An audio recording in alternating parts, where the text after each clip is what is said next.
All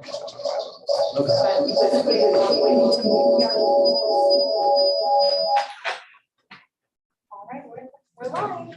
Live, ready to go. Well, welcome everyone. If you're tuning in and sitting here today, you're here for College Council. That's the right meeting. Otherwise.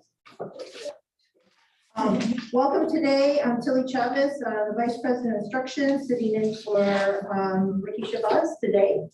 And College Council is our committee where participatory governance, all shared governance happens here. You'll see by the members. And I'm going to go ahead and get us started with our roll call.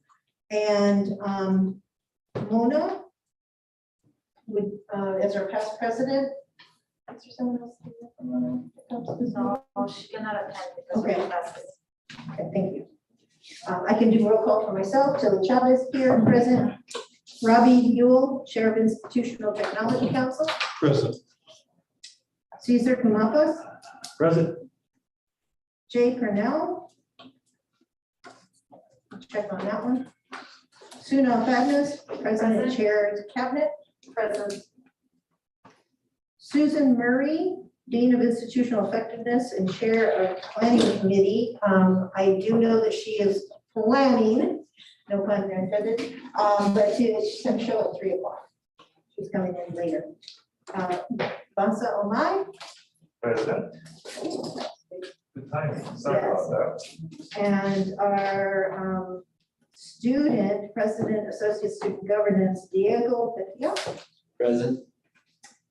John Parker. Present. Marciano Perez. He has a stand-in today. I'm here for myself. Genevieve is our acting. Sean Ryan. He is out today, so I am senior voters serving in his proxy. That's his name. Thank you and welcome. Thank you. Maria Jose de López. Presente. Welcome.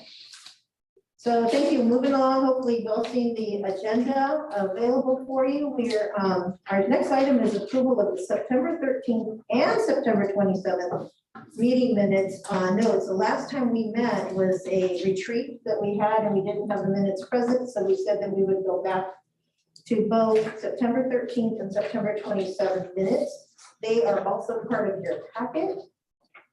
And hopefully you've had a moment to review them.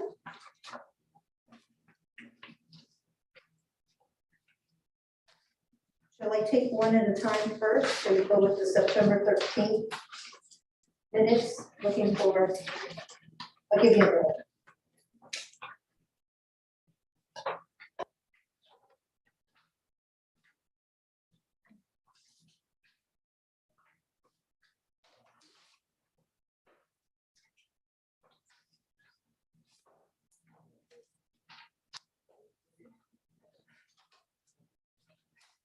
Yeah, they're all dated September 27th, which. No, first one, September 13th. This is on September 13th. No. Oh. And then Mine September does. 27th. Yeah, I think it's just, okay, I'll just look at my card. Yeah, yeah, I think yours have two of the same day.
Tilly, just on the, Minutes of, yeah, the minutes on number 7, accreditation update of action item with Susan. I thought we were named, Suna, Sean and I were named as part of the group to start moving this along, but it's not in there, so I don't know if that's something that you wanna. We can edit it. Yeah. So it was yourself, Suna, or, And Seven. Sean, right? 7B on the minutes from the 15th, okay, myself, Ryan, Sean Ryan, and Lydia Jose. perfect, thank you. thank you.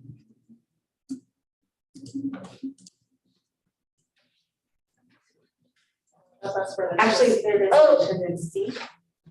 In 7C, I apologize, yeah.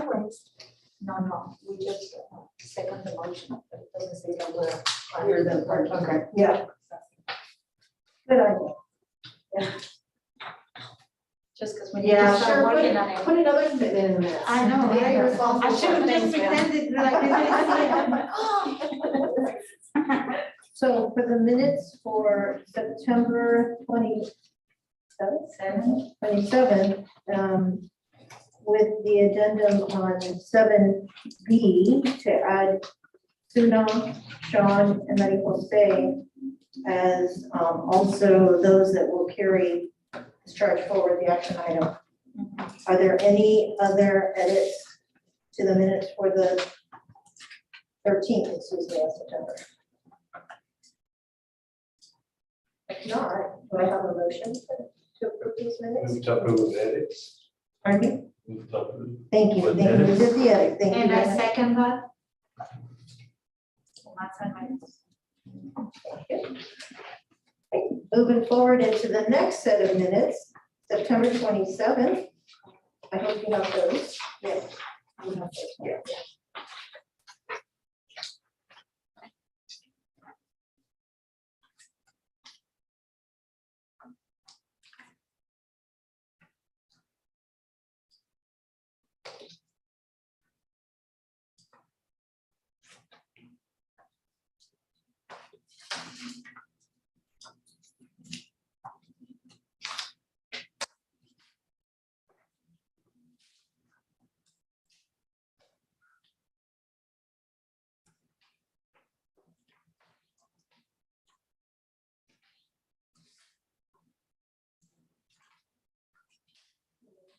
Next to approve the minutes from September 27th. Any addition, any changes, any edits? No. Just under the listing of parties, it lists Victoria Owusu as the president of the student of ASJ. Okay. Should be changed to Diego.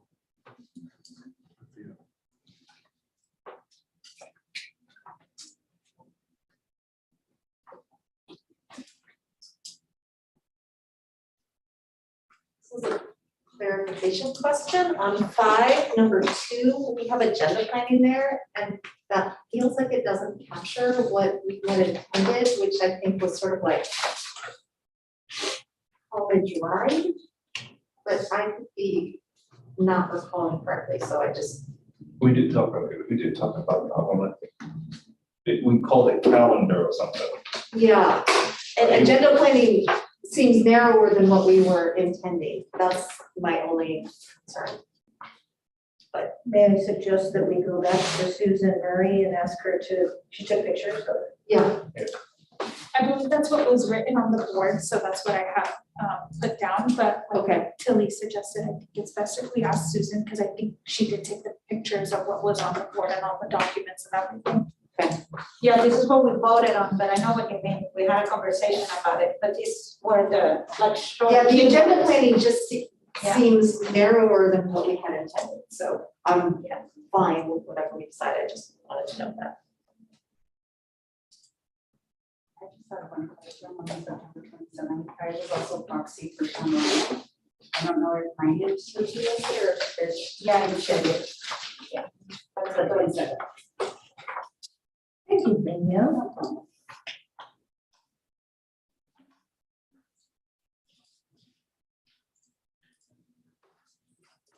Any additional edits? I know Janelle is capturing them also, if I could ask for a motion to move the edits suggested. So moved. I second. I'll second it. Thank you so much. I'm so sorry, can, Masa moved, who seconded? So no. Sana. Thank you. I forgot the protocol, thank you, no problem. Okay, so we'll keep on moving down the agenda. Next on the agenda, we have our first read of the equity plan. And I looked for Susan Murray's name on there, but I think Anna Rogers is here Yes. to bring that forward to us. Yeah. You should all have a copy in front of you.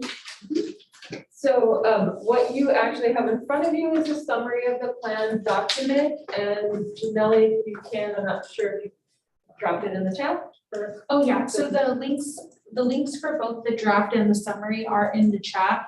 And they'll be shared with the campus, and I'll paste it in the YouTube chat as well. Perfect, thank you very much. So the full draft is actually 41 pages right now. So what we're gonna work with today is a summary of that draft that goes over the key elements of the draft. Those being the actual metrics, the disproportionately impacted populations that were selected for focus, and the target outcomes for those populations. So I'd just like to give you a little bit of background very quickly on the development of the draft. So it was a collaborative project between our ideas committee and our student journey committee. So members of both committees came together, formed the 5 metric groups, and then conducted a series of meetings to do the reflection component of the plan and then the structural evaluation. So the plan is divided into 2 portions. One is a reflection on kind of where we've been and what we've been doing since our plan from 3 years ago, and then impacts of COVID. And then the body of the major portion of the plan are the metrics, and then the disproportionately impacted populations under the metrics. So 5 groups were formed. They worked for one for each of the metrics. Each group included a variety of constituents, including a counselor on each one of the work groups. And so the summary is essentially a summary of that work that you have in front of you. A few things to note as we talk about this plan is that we are not seeing very consistent trends in our disproportionately impacted population data. So and also of note is the fact that this is the data that we work with for this plan is a subpopulation of the full population for the campus. So we are asked to look at students who are first time to college only. So that's the data set that we work with for this plan. So continuing students that enrolled for a CPAP program first, these are not included in this plan. So within this, there's a couple of different things that you'll see because we don't have very many clear trends, or actually really we don't have any clear trends in data where we're seeing a disproportionately impacted population carrying from one year to the next. We do have a few places where they dip in and then dip out, but really we actually don't have like clear patterns in our data. And we have some unusual disproportionately impacted populations where the main one being in enrollment, where we're just not quite sure how to approach it. So the outcomes for that group will be a little bit different. Most of the outcomes for the DI populations, you'll actually see a statement that says something along the lines of decrease the observed equity gap by X% and raise the rate for the DI population to X%. These are generally constructed over the 3 years of the plan to reach, by the end of the 3 years, the closure of the currently existing equity gap. So that doesn't mean that the population actually comes into parity with the larger population. It closes the gap. However, that doesn't mean that we as a campus cannot work to achieve parity. It's just that we kind of set the standard for closing the gap by the end of the 3 years. And then there's obviously more work that we can do, and we can set our internal goals higher. So that's kind of the where we know what's kind of have a very good sense of what's going on, and we sort of already know what needs to be done with groups. That's what we've done, is we've created targets to close the equity gap. In a couple of places, we just don't feel like we know enough yet, and so you'll see some other target outcomes. So I'll start us on the metrics with enrollment, because that's the main one where we've taken this approach. This population, our only significantly disproportionately impacted group in enrollment is white females. And we don't know what's going on with that group. So there's a bunch of factors that could be influencing this. One, it's the first time we're actually able to access this data. So this is the first plan where we can see enrollment data through the state system.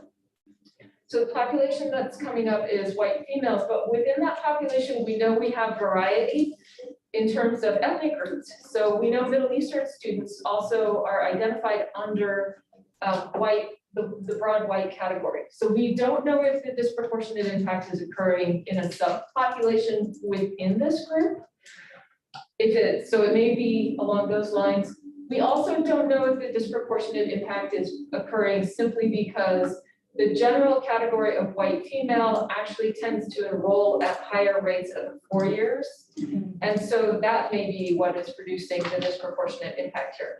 So as you can guess, those would be, so the first one, if it's a question of a different subpopulation, that would be a different intervention, because that population may have recent immigrant needs, like the other types of needs, as opposed to a population that would have like longstanding family roots, or, I mean, we need to know more. This is the population where we just have to know more. So part of that plan, as you look at the interventions, so the next piece down are the interventions. Mostly what we have to do is we actually are going to need to do research on this population. So the outputs are around our ability to make up an intervention for this group if it's determined to be necessary. So we actually just have to collect data. So we have to improve our own data collection systems. And then we're going to need to partner with high schools to figure out what's happening on their end with enrollments out of the high schools, so post-graduation enrollment. And then ultimately, by the end of the 3 years, we want to be able to address what's happening in this group. So if it turns out that this is an issue of increased enrollments at the 4 years for this population, and then we're asking in the plan for actual guidance from the state on what they want us to do about that. So do they actually want us to address that? And so that's our kind of strangest and stickiest metric. Beyond that, things are a bit clearer. Although we do have new populations where we are also including some data exploration around those groups. So if you turn to the next page, pages 2 and 3 of the document are the math and English metric. So this metric, we had 3 populations we focused on. All are female, and all of the interventions are going to focus on math because that appears to be where the roadblock is for female students. So year 1, we have to do some work on cleaning up math pathways. So you'll see, in addition to raising outcomes, that we need to clean up math pathways because new legislation has gone through that clarifies what we need to be doing here. Our first group is the general category of females and specifically non-economically disadvantaged. This is all ethnic categories, but it's non-economically disadvantaged. So we know just kind of in our general population of females is not doing that well in math. And what we're seeing, this metric encompasses English and math completion within 1 year. But what we're actually seeing are females completing English at about a rate of 4% higher, and then males. And then in math, they're completing at a rate of about 4% lower. It's almost an even split. So than males. So we know we have to put attention around females into the math area. So we intend to close this gap by the end of the 3 years. And then the interventions, as you can see, there's a lot around cleaning up math pathways to make them clearer, collaboration between math and counseling faculty to broaden awareness of math pathways, professional development that builds more understanding of specific challenges of females in mathematics, professional learning cohorts, the test proctoring center is launching, and so that will be included in this plan. Supplemental instruction in math courses, a campus-wide Women in STEM campaign, and then the English department in collaboration with other departments is developing a homeroom program that will leverage the 2-semester English sequence to help students tap into services at key points and to address math enrollment questions because we know students enroll for English first. So we can leverage the English courses to actually move them correctly into math courses. The additional populations under math are African American females and Filipina females. Our African American females are actually, as you notice, are not disproportionately impacted in math, but we only have 1 year of data where that trend has been broken. So we don't want to let go of that group as a focus group, and so we're actually just including them in the plan. The targets are to maintain equitable outcomes for them. We just don't want to drop them out of our sites. The interventions are many of the same interventions with the additional recognition that Black or African American females have, they have their own needs in relation to mathematics. So the Emoji program with its additional multiple entry points, their math inclusion, their tutoring collaboration, continued professional development, also in particular pulling specific faculty data and looking at course outcomes. And then with our Filipinas, this is a group where we're only able to see data on this population for the first time. They have never been sorted out from the rest of the Asian and Pacific Islander subgroup. So we're seeing them as coming up as disproportionately impacted. So we want to do some research around that group, particularly around majors that they may be pursuing, to look at where the math courses that they're leaning towards are and what could be done to support that group there. In addition, we want to kind of try to focus on this group through the NPZ grant that I believe Monts is going to talk about. So I will now move us to retention. So this is an area, again, where we're dealing with a population that's only recently, we're only recently able to observe DI for this population because data has only recently been collected. So this is LGBTQ plus females. Our data is that we work with is a little bit, lags a little bit behind. So we've had a lot of interventions put in place around LGBTQ students that we feel like female students are going to be able to attach to. But it's another group where we want to do some study around that population. And then we have the Pride Center. We do intend to try to close this gap because we feel like we can. So the things like the Pride Center, additional professional development around the needs of this population, basic needs in particular for this population, because LGBTQ youth tend to experience homelessness and familial disruption more than other groups. So that's going to be a target. There is we're doing English from an LGBTQ plus perspective. So we're beginning to bring back perspective courses. An AAPI perspective course is another one that we would like to explore. And then in addition to this, in the retention area, program maps, improved course offerings, scheduling, all the improved access to food services, like all of the structures that need to be in place just to support retention in general, flexibility with student support, service hours, all those kinds of things. The other population in retention is Black or African American males. So this, again, is going to be the same structural pieces that all students need: the improved program maps, the course offerings, scheduling, the structural components, food services, printing, et cetera. And then in addition, the Umoja program with its now multiple entry points you can tap in without being necessarily in the courses. The math, with math inclusion, the tutoring component, the GUBU program, the Umoja Puente GUBU Center, campus engagement events and programming that's linked to curriculum, so the social justice conference, the conference, those activities.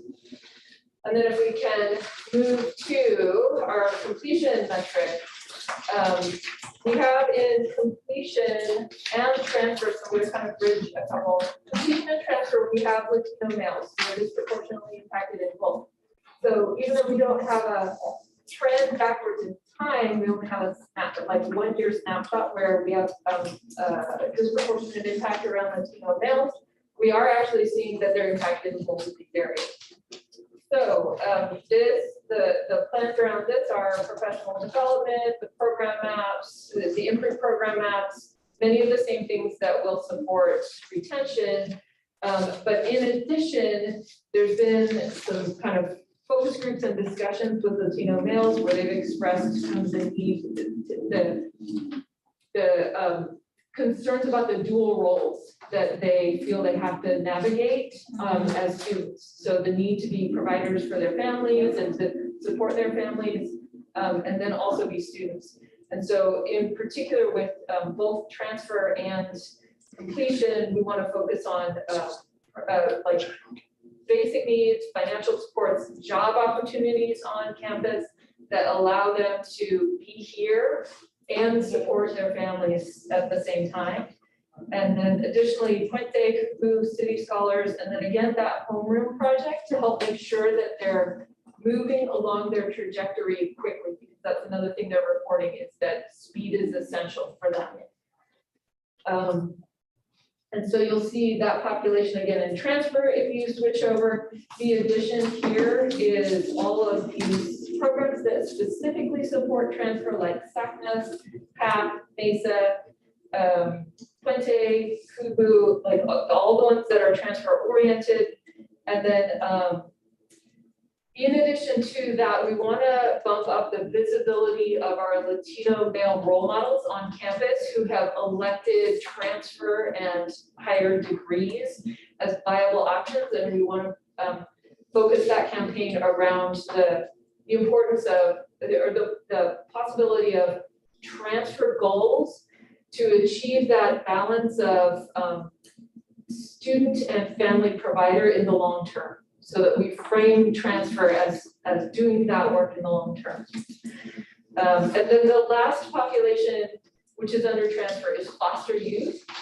This is a population we're again going to try to close the equity gap. Our data that we have to work with for this plan does not include the Next Step program. So it precedes the Next Step program. We feel like good work's being done there, but we've actually added a few components to that we know need to be there. So working from the models of kind of Puente and Umoja that allow for kind of multiple access points for students who technically don't qualify, because we have foster youth that don't actually fit into the Next Step program. A foster youth affinity group, a foster youth transfer mentor program pilot. This is an area where we only have to get 4 more students through to meet equity. So a mentor program is manageable, very, very manageable here.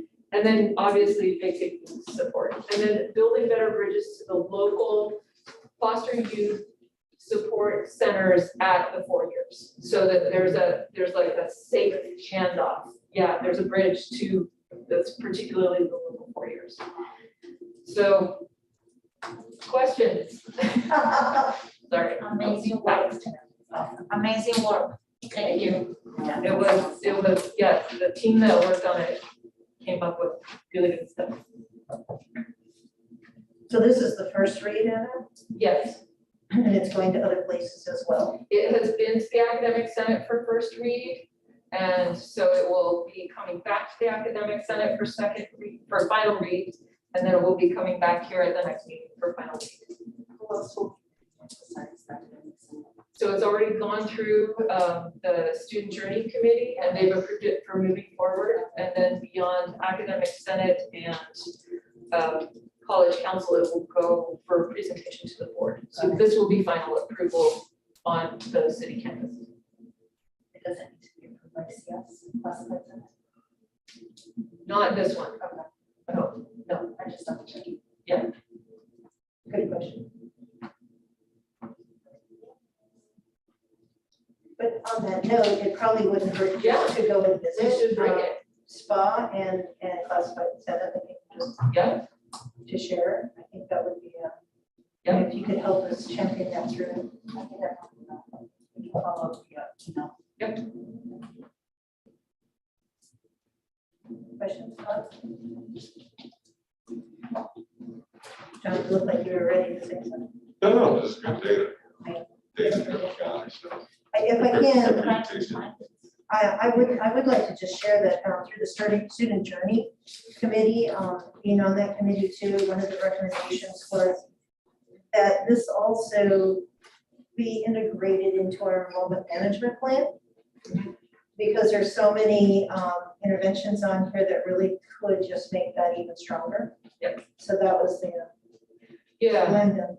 One additional comment that I would make too is that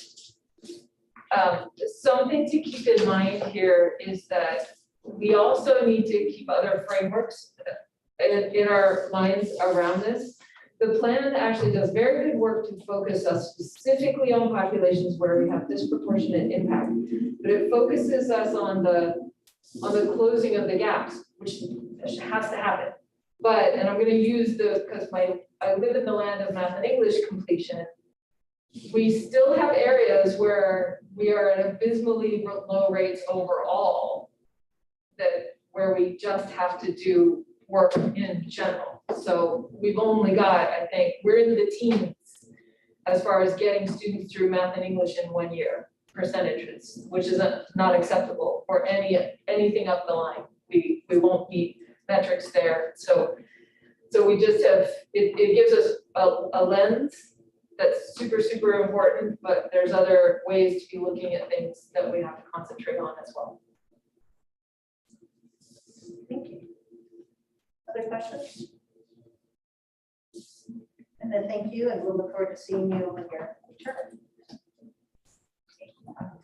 Thank you. Yeah, a lot of good work. The next up on our agenda, and I see Susan Murray has joined us, but we'll hold off on Susan.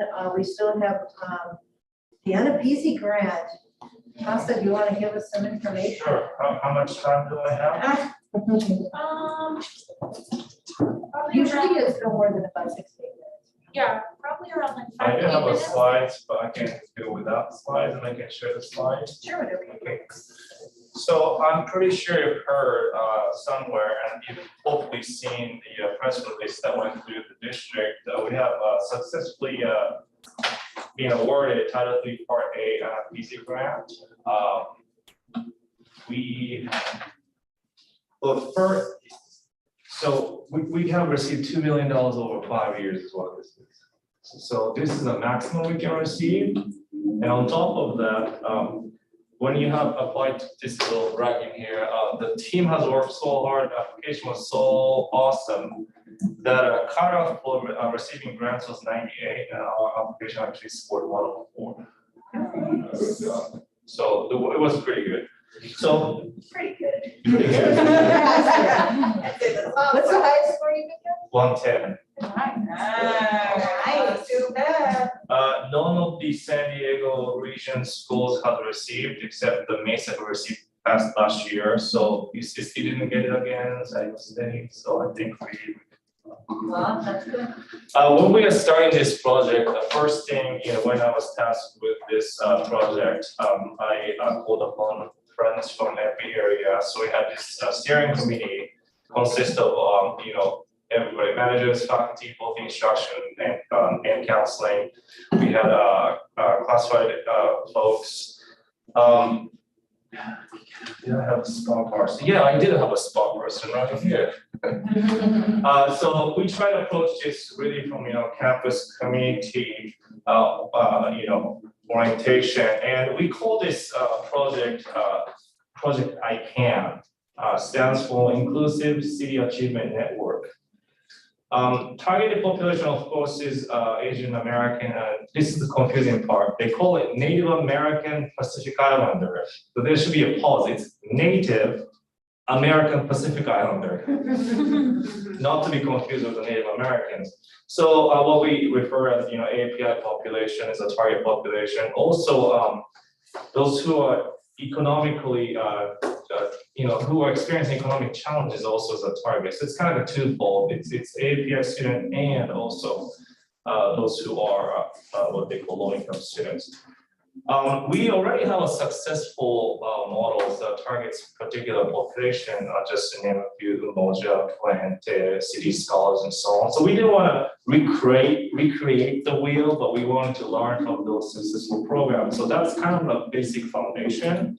With that, we are hoping to get both intervention programs for those students who are in need of such support, and also a physical space where students can gather.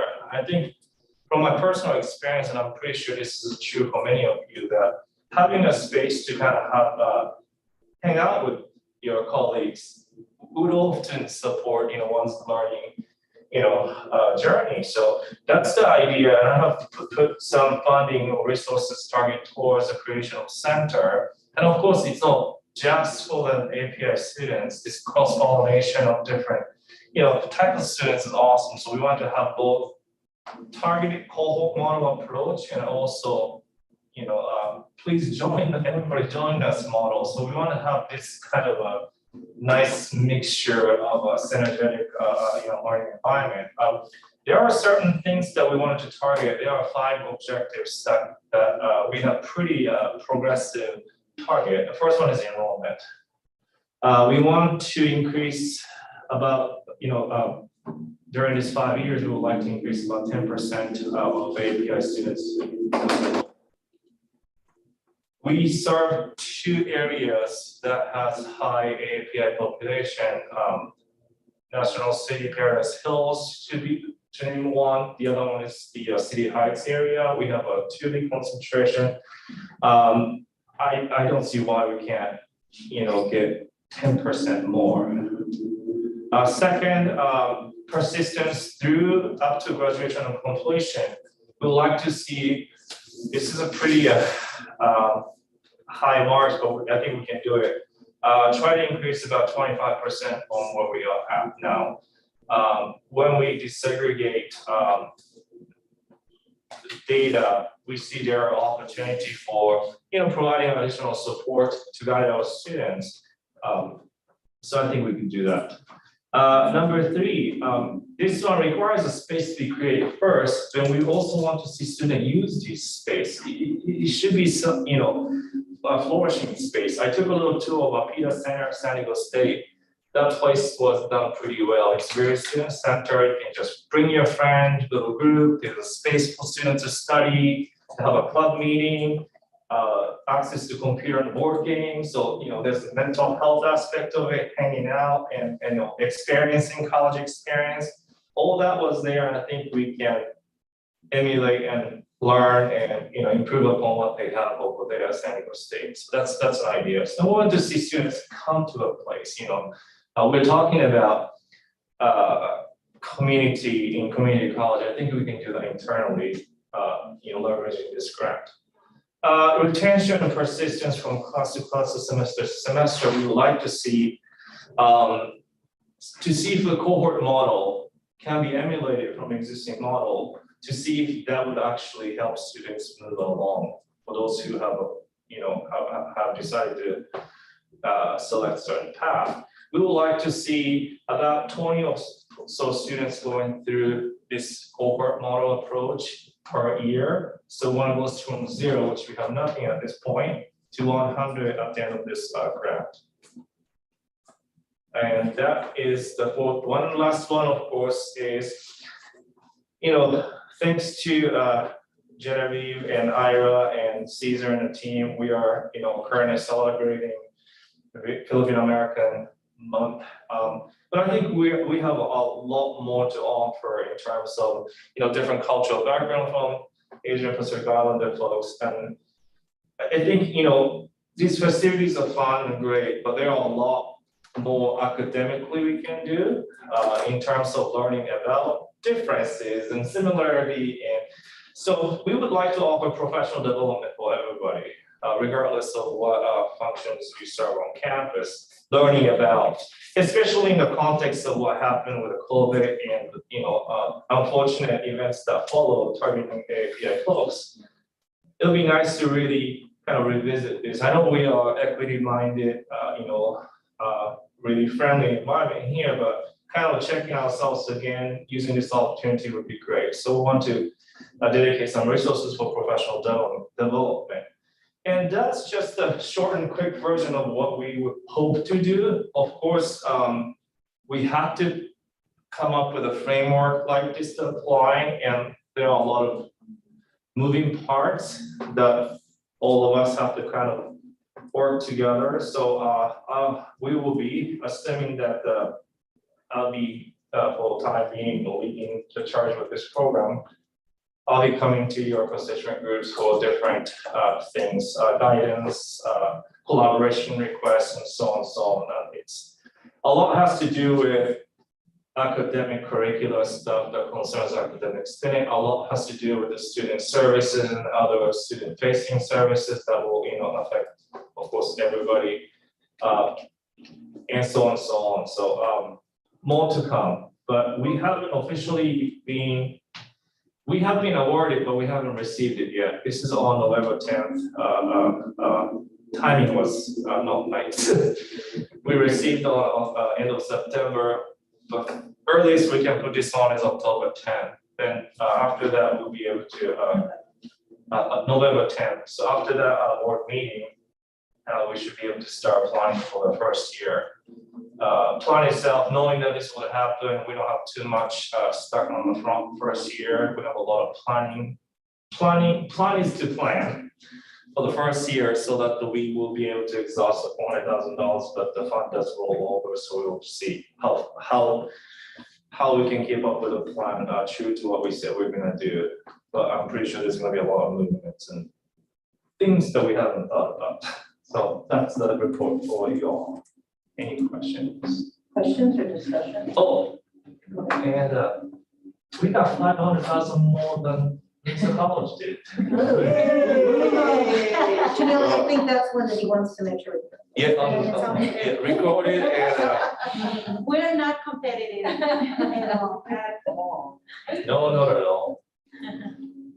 But it's really fun project. This is a wonderful opportunity for campus, and I'm very excited.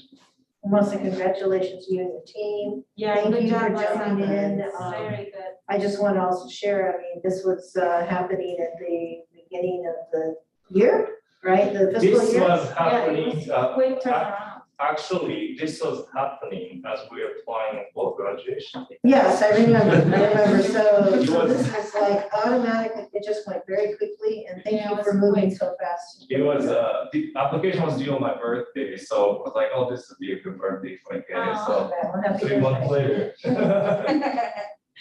Okay, well, thank you, and we look forward to you coming back and bringing more updates. Thank you. Good job.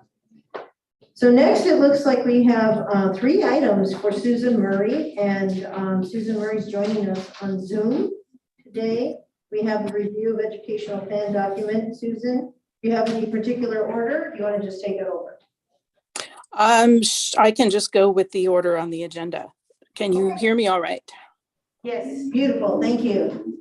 Okay, good. I apologize. I don't have video at the moment. So the first item is reviewing the educational plan document. This is part of our presentation to our campus presentation to the Board of Trustees coming up this Thursday. But really, everybody has seen all this information before. It's just not quite in this format. Really what we're doing with this educational plan document is providing an update to the educational master plan that was developed in 2016.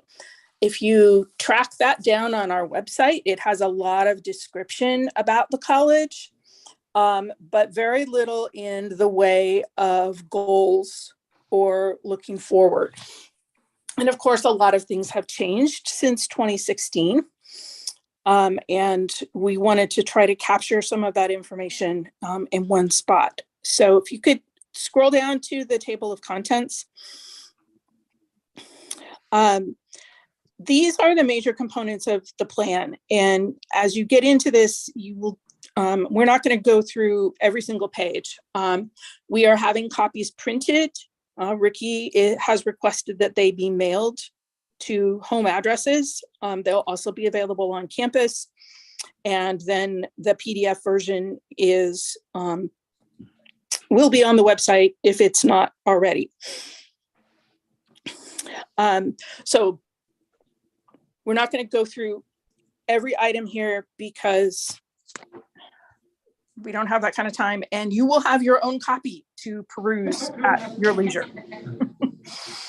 So the introduction to the plan starts with some descriptive information.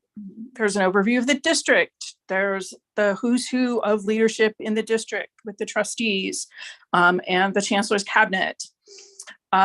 We talk about the history of the college.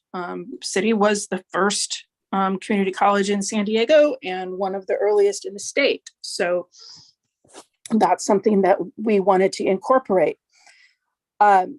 Then we get into some more specifics about the campus. We have our mission, our values, our institutional priorities. Yes, we are working on updating those this year. We've discussed that already in College Council, and we will be bringing forward a recommendation for a timeline and a structure for that process later on this fall. We've brought in some of the more recent things that we have worked on, like our social justice commitment that was adopted last spring, our land acknowledgement that was developed last year. We have our college leadership, a message from the president and the president's vision. And here's where we start to get into some presentation of data. And we've had some input that people are wondering, okay, I'm not sure I've seen this before. Well, you haven't seen it in exactly this form because we had some help from a graphic designer to put together this package. But it's all data that we have been talking about going back to the fall of 2020 when we really started this planning process. So the first set of information is about who we are as a college. Our student profile information, that dashboard has been on our website for, I'm going to say at least 4 years now, and is updated every year. So we, where it was possible, we updated the data presentation with the most up-to-date data we could access. So some of these things you have not exactly seen because we just were able to update it with complete data from the 21-22 academic year. And the last time we presented this was last year, and it was the prior year's data. But all of it is still accessible on the website. So if you want to keep going, the student profile describes a number of characteristics of our students in terms of demographics, in terms of their enrollment status, the number of units that they typically take, and other things. Then we have some of our employee demographic data as well, because who we are as a college includes not only the students we serve, but everyone who works here. And then we have additional data. Oh, I guess that is later. Sorry. I'm only seeing one page at a time. So, okay, there we go. That was my fault. I had it zoomed in too much. So all of those data contributed to our discussions starting in the fall of 2020. There's a timeline later in the document that lays out all the major planning events that we had. And all of this led to our new strategic plan. That's really the heart of this document, the priorities, goals, and strategies that emerged from that college-wide planning process, and that we shared with all of the governance and constituency groups and had formally approved last spring. So this is just a new presentation of those priorities, goals, and strategies, and updates to the data that informed all of our discussions that led to these. So the next set of pages here presents those 5 priority areas. Each one has 2 or 3 goals. Each goal has 2 to 4 strategies. And this is the roadmap that we're going to be using to look at implementation, to map to program level goals and outcomes in program review. This conversation for this information informed the equity plan discussion, and it informed the facilities plan discussion, and will continue to be available to use for grant writing, for other kinds of program development, and the time frame that we put on this plan, which we agreed to, I believe, spring or fall of 2021, is that we're looking at a 7-year horizon. So this means we will be updating this prior and complete the update in the year prior to writing our self-evaluation report for accreditation, but we won't be trying to do both of those tasks at the same time. But we felt that it was the last time we wrote a plan, we wrote it for 3 years. The end of that 3 years happened to coincide with the beginning of the pandemic. And I think that left everybody feeling like that probably was a little too short of a time frame.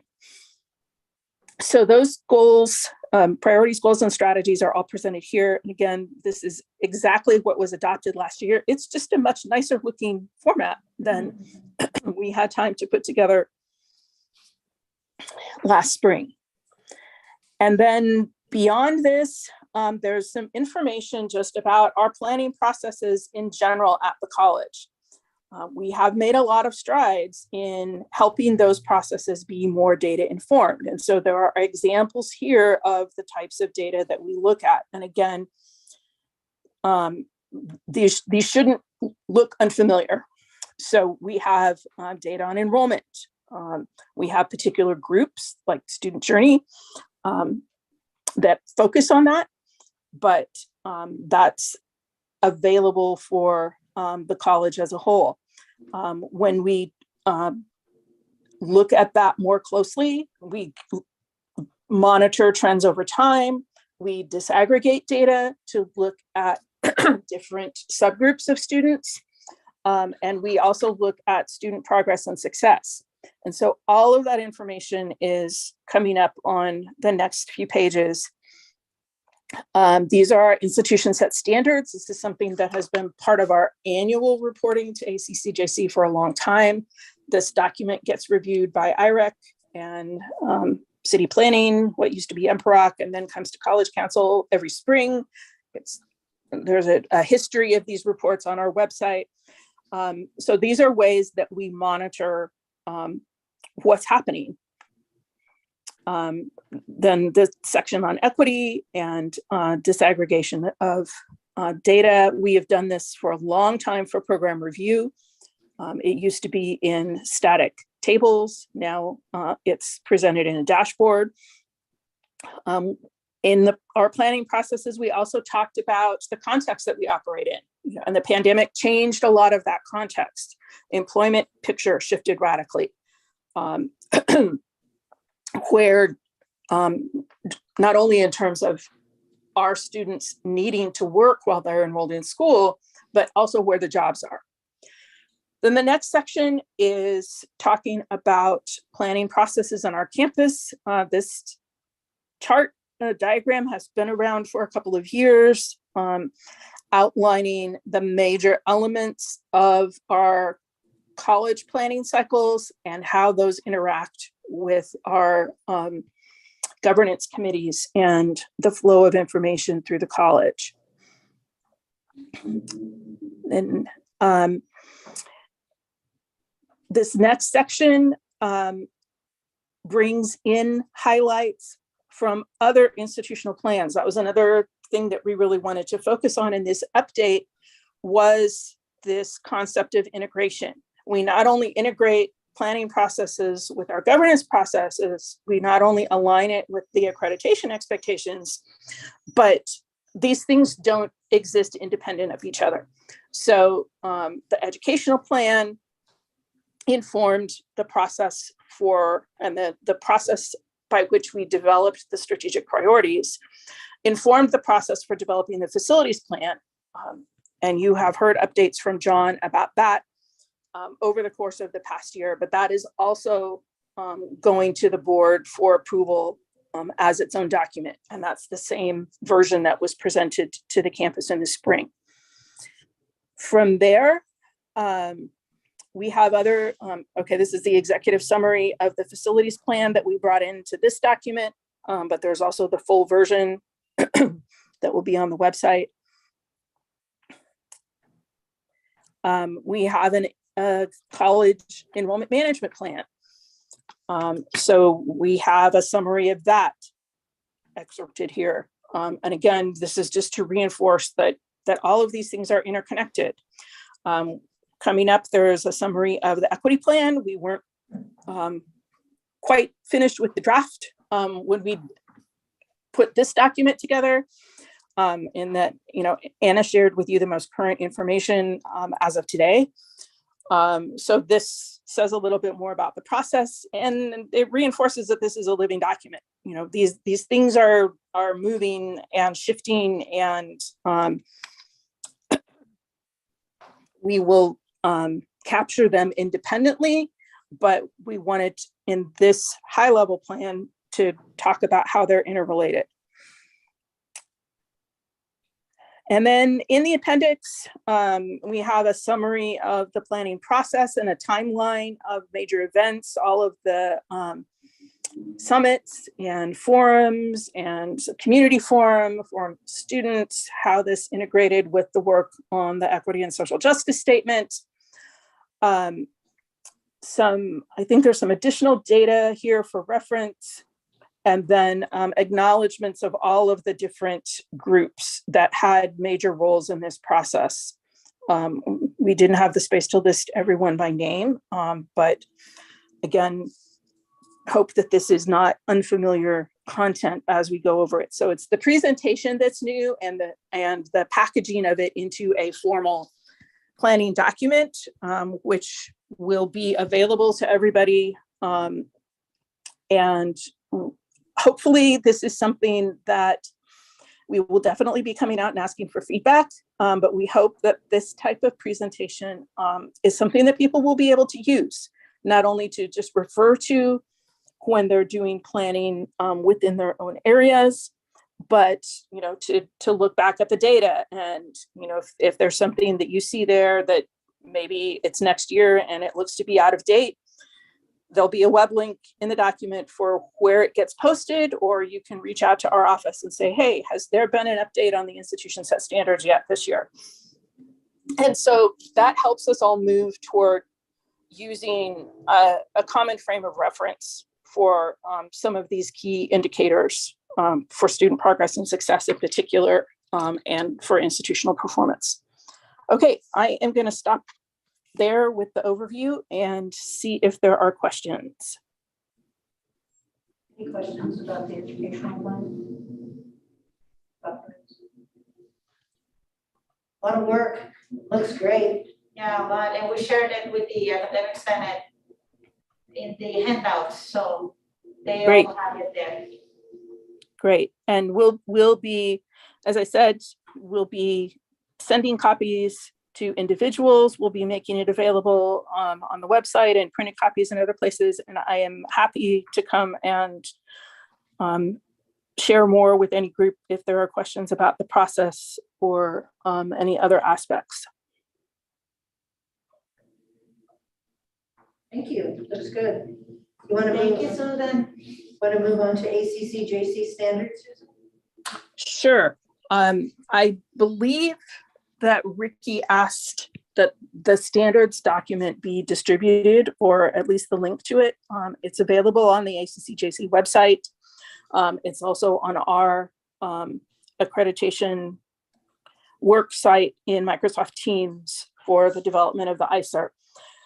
But this really was at Ricky's request, just to be sure that people are aware of the standards throughout the college, know where to find them, and know what they address. Because the focus of accreditation, the standards define kind of the bounds of the accreditation process. So when we write our report, we write to the standards. When the reviewers read our report, they're looking for evidence supporting the standards. And then when they do a campus visit, they're looking for confirmation that we are in alignment with the standards. And if it's not something that has to do with the standard, it's a contractual issue, for example, or isn't addressed under one of the accreditation standards, then it really is outside the accreditation process. So this is really our roadmap. We have been following it in the development of the ICER and will continue to follow it. But ACCJC also has its own continuous improvement processes, and they are currently wrapping up a revision to these standards. They do a pretty significant rewrite every 8 to 10 years or so. So our review in the spring of 2024 will be governed by the standards as they are currently published. But there is a draft of the new standards that has been released by the commission. You can find it on the website. We can send out the link if people are interested. That's going to be reviewed. They're accepting, I believe they're accepting comments and feedback now. And then the commission will be reviewing that and then voting next year for final adoption. And then the new standards would go into effect for, I believe, 2025 and beyond, reviews that would take place in 2025 and beyond. So the new standards aren't going to directly impact our self-evaluation process or what we write to in the report. But it's also good to just be aware that these things do evolve and that ACCJC has been soliciting feedback and had a variety of people representing a lot of different constituencies that had input into the drafting of the new standards. Any questions? No, I think it's a good job that everyone has a copy of the standards or the link. Thank you. And what do you say is gonna be? I think it might have been on the, was it with the calendar invite today? I don't think so, but I can upload it into the calendar invite and it'll be shared with the campus as well. But is this gonna be like on the website or something too? Susan? Yes, it's on the ACCJC website. And it's linked on, there's a link to ACCJC on our accreditation page on the city website, but we can send out the specific link as well. Yeah, that's what I meant. Thank you. Yeah. You'll just embed that in the minutes or update the invite or both. Thank you. The next item is the review governance handbook. Yes, so now that we've gotten some of these other projects wrapped up or at least well launched, we need to return to something that we started prior to the pandemic, and that was our committee review process and the review and updating of our governance handbook. And I believe the current version of the handbook is attached, and that is now a couple of years out of date. And right when the pandemic hit, we were preparing to bring a proposed sort of top level governance structure of representing College Council and the major groups that report to College Council, in addition to the constituency groups of faculty, classified, students, SPA. And the pandemic kind of pushed all of that to the back burner. There were more pressing things that we needed to work with. But in the meantime, a lot of that work has sort of organically moved forward. We've seen the student journey group form out of what was formerly enrollment management and what was formerly SSIC, the coordinating group that was put together when we started to have multiple initiatives with related outcomes layered on top of each other. So that started with basic skills, then SSSP, equity, strong workforce, guided pathways, all of those were sort of part of that picture.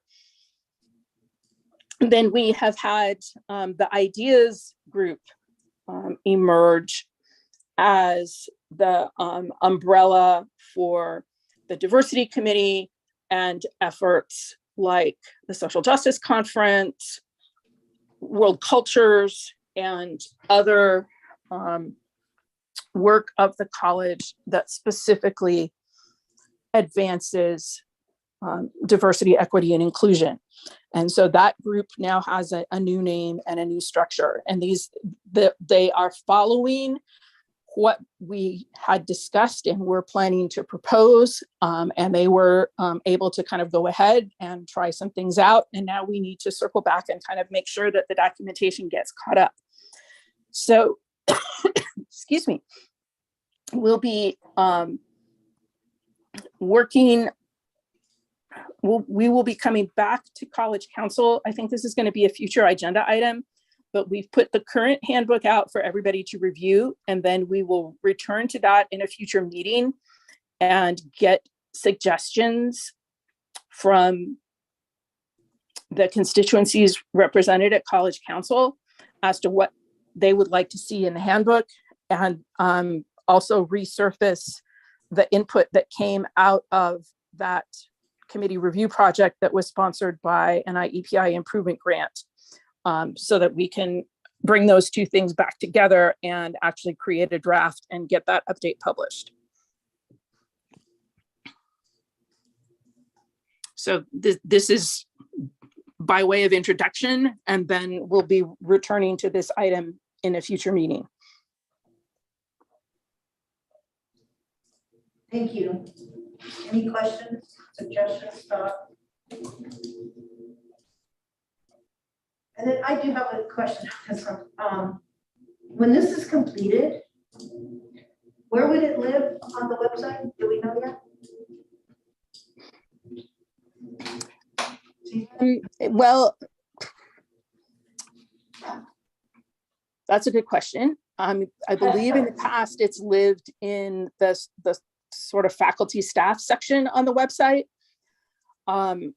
It could also live on my SD City, the intranet site, though I think there's still some discussion about exactly what direction that is going to be taking because of some changes in how the vendor is managing support for clients. So I guess, and then in the past, there have also been printed copies. And so that certainly is part of the package as well. This is for the governance handbook, right? Yes. Yeah, I mean, it would be nice if this house where it's easily accessible. So something that is more intentional than having to fish through everything to find it. So maybe even if we can have like a governance webpage within the website. So we can have things to be more transparent too in terms of how the college governance works, because I think it's beneficial for everyone to know, not just the ones that are, you know, on campus Absolutely. all the time. So I think that might be part of the conversation. I don't know. Since this is like the first time she said we're talking about it, I think it's a good thing to start bringing it with it as we talk about it. Yeah. So we're not running and chasing at the end of the day, right? Yeah. So just some good thoughts. And I know academic senate's also looking at committee stuff and space for them too. Yes, Governance, right? absolutely, yes. With committees, we're trying to start a track. We have a tracking system, but now it's better with the technology. So in order to help the entire campus community, so we know what's going on with the committees too. And kind of keeping up to date, and rotation is also very important. So yes, absolutely. Maybe we can create a space where all that is available for anyone to see. That'd be pretty helpful. Yeah. You know, I also think about, there's other handbooks. I know in my office, there's the faculty handbook that, quite honestly, it's about 10 clicks before you can find it. So it would be nice that they're all, I mean, I know that, right? Yes. So it would be nice that they are housed in go to the one space. So that Yes, might be and different. find out the handbooks. Yes, I'm sure classified staff have certain things too as well. absolutely. Just kind of throwing that out there. I know it's not really on the agenda, but No, but it's a good idea, centralizing the space.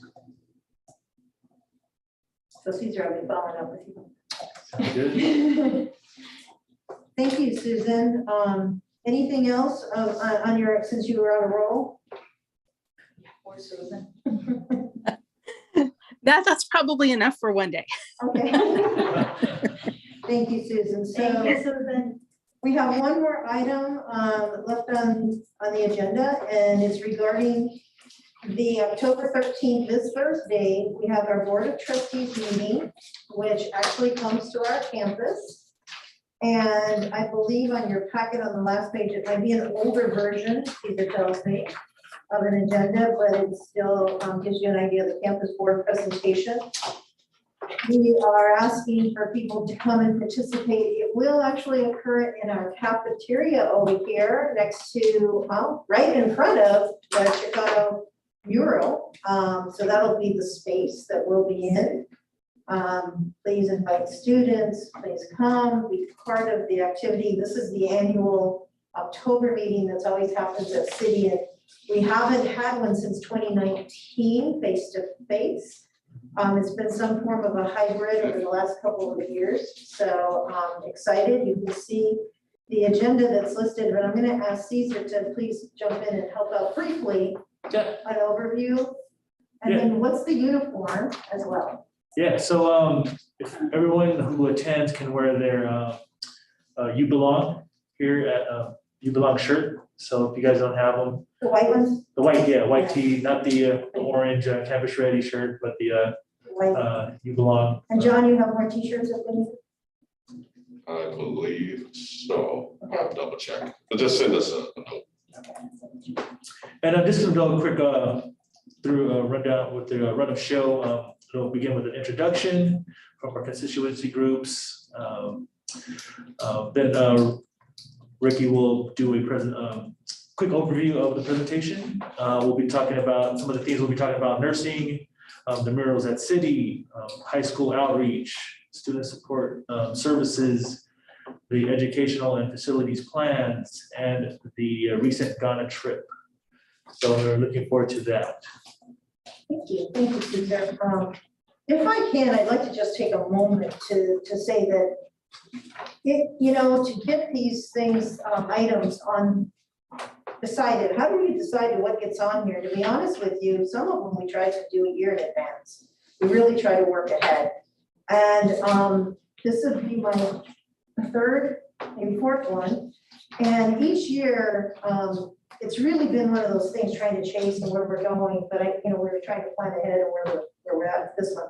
This one, it was about, where we're at, what we've been doing over this last year.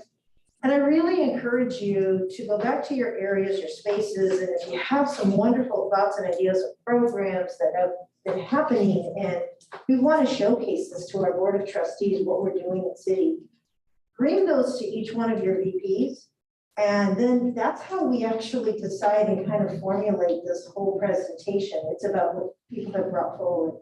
And I don't know that people really understand that, or they think, oh, how do I get out there? Well, let us know. So this is really my little advertisement to say, I'm already wanted, I would love for us, Cesar, you to do like this, to make sure that by December, we already know our presentation for next year.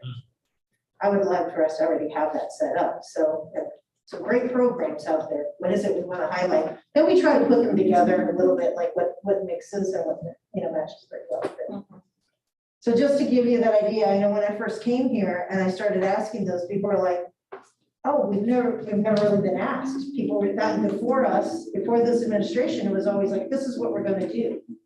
So we try to get out there, and so this is just my plea of bringing your programs to us, thoughts and ideas, right? And Tilly, I do have a question, and I don't know if you know the answer to this, but typically, the Board of Trustees meetings, they go a lot longer. So I know this is more of a special meeting, so because they're visiting. So the way it works is they come here, and they from 4 to 5, we cannot go over 60 minutes, trust me. So this goes from 4 to 5, and then they usually take about a 5-minute break, and then they start the board meeting right at 5 o'clock in the same space. Okay. Because I know it's your first time, so you just did a regular meeting, goes on from 5 to whenever they're done. Yes, so at 5 o'clock, they start the regular board meeting, but here at City, or they're traveling back? Oh, no, they stay here, Oh. here, so you stay here, because then they'll call you up, Okay, your usual thing, so Okay. it just happens here. And then it rotates, each college gets it in different months. So I think like in springtime, it's somewhere over continuing ed. Cesar knows this. We go to Mesa one time, we go to CE, so we travel with it. And that's what remember they happens. went to The Miramar. first hour is the presentation, the second hour is the real. Okay, perfect. No problem. Okay. And so no, Yeah, I just had a suggestion. I love that you're asking for people to tell what they're doing. I am just personally, I'm like really bad about bragging. And I imagine that most people on campus are sort of like that. It feels uncomfortable, especially if you're like me and you're brought up by a Lutheran pastor. So maybe one thing that you could do, not to put another thing on your plate, but someone could send out like, hey, fill out this Google form of things you're doing. We're looking for next year. What are you doing? Because I'm not sure that people know to like come forward and tell people. so that's a good idea. It probably goes along the lines of we're always asking for Cesar to send stuff with like news releases and stuff like that. And we're not really successful on getting that information either, right, Cesar? We try, and maybe we might get a couple crumbs here and there. We could try again, maybe one of our newsletters or something like that. We can try that.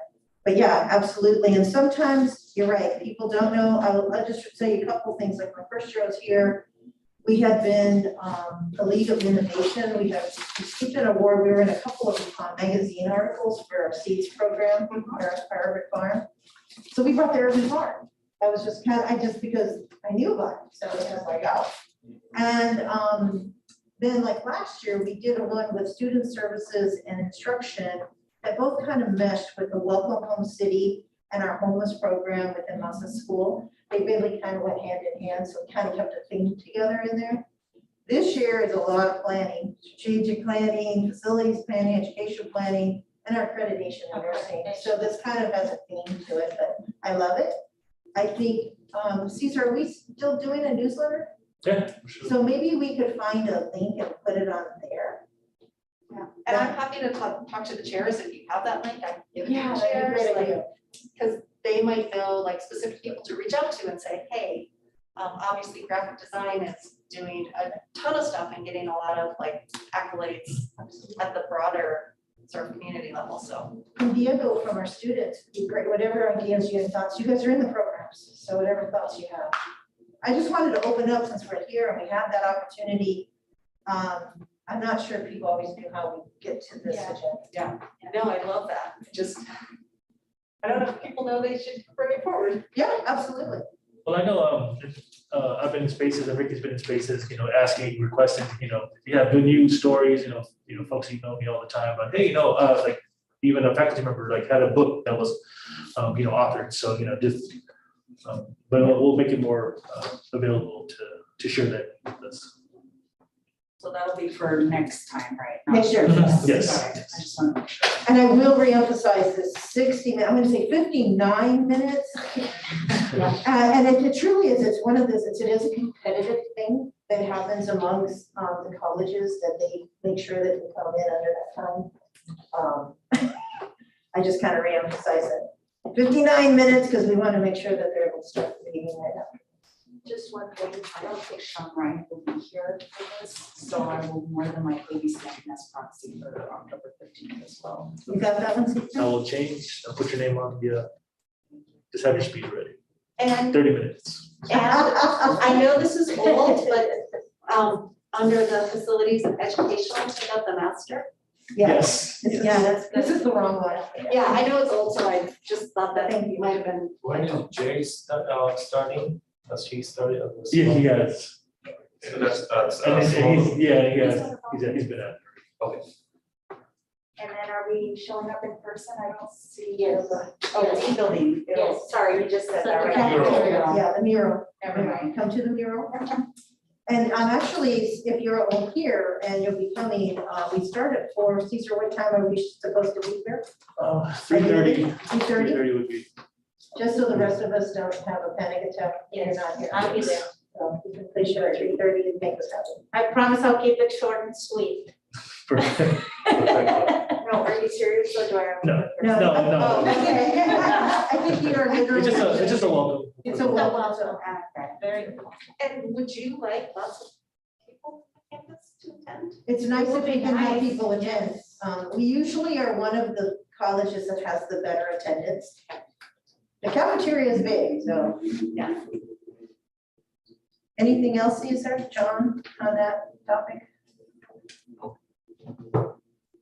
Well, we've come to the end of the agenda, and I think we can we adjourn? Can we get a motion to adjourn? Do you need a motion? I don't think so. No. Just say, meeting ready. We adjourn. I can't see the clock. Unanimous consent. 3:56. You need a motion for that. It's not debatable. Yeah, anyway. It's the Brana. That says 3:57. Yeah. Okay. So, okay, 3:57, official time. Thank you. Meeting is adjourned. Let's go.